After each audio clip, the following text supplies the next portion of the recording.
Hey, welcome back to the Quiet as Kept podcast. It's your journal-based Shawnti Refuge, certified mental health coach, mental health advocate, keynote speaker, and author of the best-selling book, Quiet as Kept.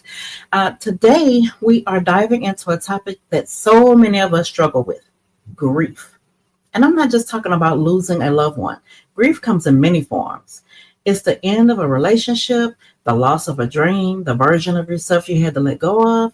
But in our community, we've been conditioned to grieve in silence. We don't talk about it. We don't process it. We just keep moving.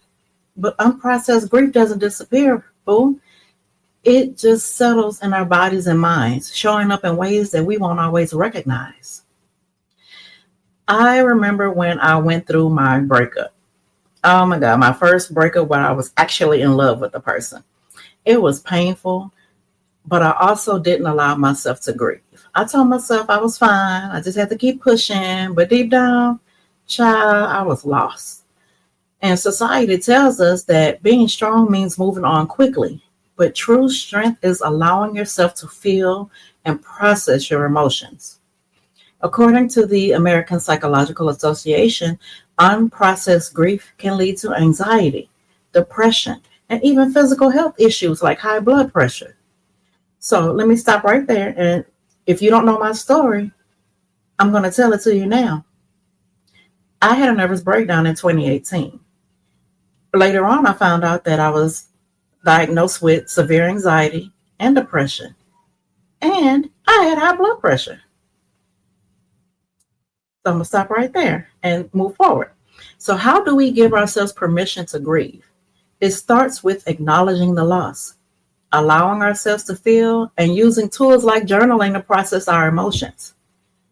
Now, if you've been following me for a while, even before the podcast, you know that I am an advocate for mental health. I am an advocate for journaling.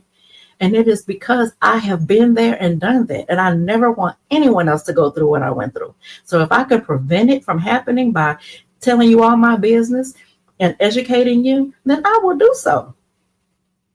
So now I'm going to give you some journal prompts because I wouldn't be journal bae if I didn't, right? So the first one is, what's a loss that I haven't fully allowed myself to grieve? Number 2, how has this loss affected different areas of my life? Number 3, what would it look like to give myself permission to grieve?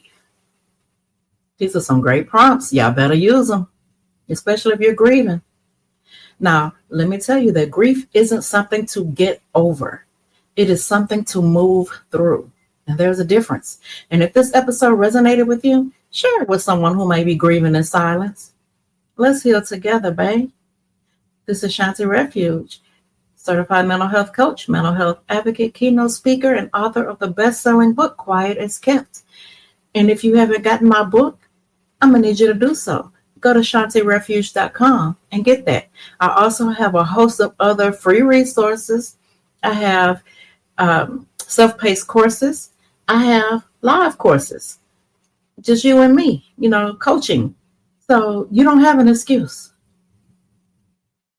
See you next time.